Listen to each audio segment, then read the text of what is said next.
Let me go pull my key off in the fridge. So, just to illustrate and remove confusion, this is not because it's a recorder. This is not because it's ProRes.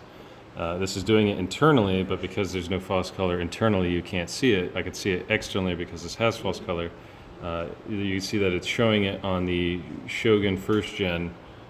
The noise changes, so that's 10,000, 8,000, 6400, 8,000. Grain totally changes. A little bit harder to see. This is a small HD monitor, totally different monitor, not a recorder, not because it's ProRes.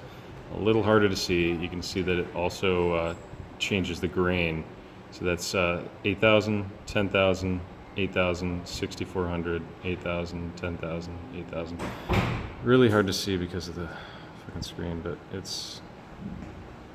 So that's really grainy. That's really clean.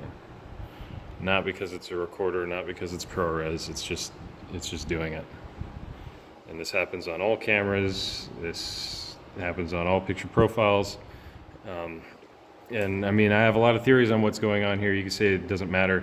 I mean, with all this grain, you're eating up the limited amount of bit rate that the camera has as is. So this camera is what, 50 megabits per second, but all of the data is going to the grain.